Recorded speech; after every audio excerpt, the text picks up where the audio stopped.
A veces, una sola frase puede cambiar la manera en que vemos el mundo.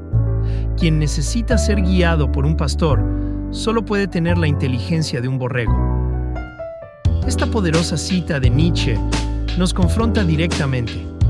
¿Somos pensadores independientes o simplemente seguimos el camino que otros trazan por nosotros? Hoy quiero reflexionar sobre lo que realmente significa esta frase y cómo nos afecta en nuestra vida diaria.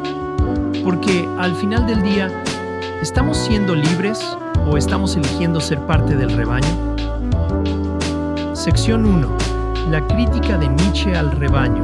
Cuando Nietzsche habla de borregos y pastores, no lo hace para insultar. Él nos está lanzando un desafío. Nos dice que aquellos que necesitan ser guiados no son más que seguidores ciegos, incapaces de pensar por sí mismos.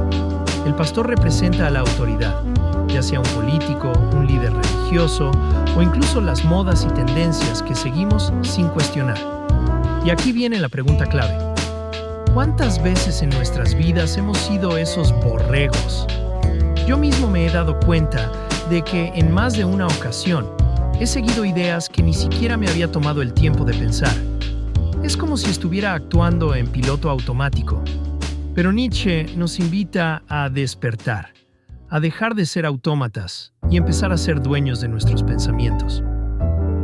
Sección 2. El confort de ser guiado. Es difícil negar que hay comodidad en ser parte del rebaño. Es reconfortante no tener que tomar decisiones importantes, dejar que otros lo hagan por nosotros. La sociedad nos ofrece un camino claro y seguro: estudiar, trabajar, casarnos y seguir la vida que otros han trazado antes. Pero, ¿es eso suficiente? A veces pienso en cuántas decisiones en mi vida he tomado realmente por mí mismo. ¿He seguido mis propios deseos o he hecho lo que se esperaba de mí? Nietzsche nos pone frente a un espejo incómodo. Nos dice que, al ser parte del rebaño, renunciamos a nuestra propia capacidad de razonar, de elegir, de ser libres. Sección 3. Romper con el conformismo. Pensar por uno mismo no es fácil, eso está claro. Romper con el conformismo implica estar dispuesto a equivocarse, a ser criticado e incluso a ser excluido. Pero ese es el precio de la libertad intelectual. Cada vez que cuestiono lo que se espera de mí, siento un pequeño momento de liberación. Y no siempre es cómodo.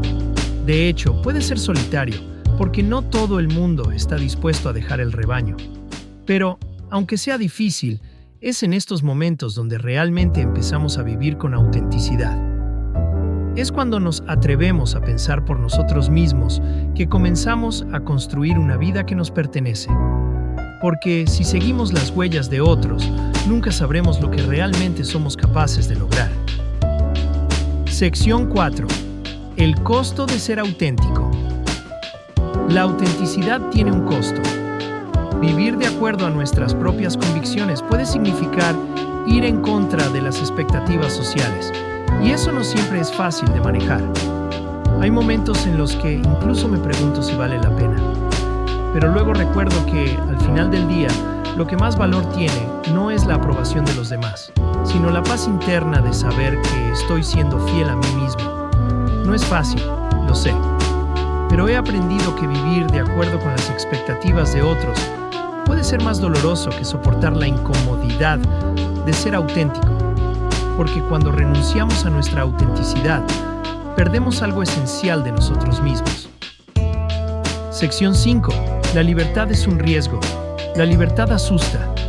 Lo entiendo, porque cuando eres libre, no puedes culpar a nadie más por tus errores. No puedes esconderte detrás de las decisiones de los demás. Pero esa es la paradoja. Aunque muchos de nosotros anhelamos la libertad, también le tememos. Yo mismo he sentido ese miedo. A veces es tentador dejar que otros tomen las decisiones difíciles, pero en esos momentos me detengo a pensar, ¿quiero realmente vivir así? ¿Quiero ser una sombra, un reflejo de las expectativas de otros? ¿O quiero ser el protagonista de mi propia historia? Sección 6. El pastor interno. No siempre necesitamos un pastor externo para guiarnos. A veces, nosotros mismos somos los que nos ponemos límites. los que nos autoimponemos reglas basadas en el miedo o la inseguridad. Nos decimos que no somos lo suficientemente buenos, que no podemos tomar nuestras propias decisiones, que necesitamos que otros nos guíen. Pero, ¿es eso cierto? ¿Realmente necesitamos ser guiados? Nietzsche nos recuerda que todos tenemos la capacidad de ser libres, pero esa libertad viene con una responsabilidad, la de pensar por nosotros mismos. Y eso, aunque es un desafío, también es el regalo más grande que tenemos. Conclusión: ser el líder de tu propia vida. Así que al final, no se trata solo de rechazar a los pastores externos, sino de ser el líder de nuestra propia vida. La libertad no es fácil, pero es lo único que realmente vale la pena. Porque, al final, ser libre no significa simplemente hacer lo que queremos, sino saber por qué lo hacemos. ¿Eres parte del rebaño o estás listo para ser el líder de tu propio destino? Esa es la verdadera pregunta que Nietzsche nos deja.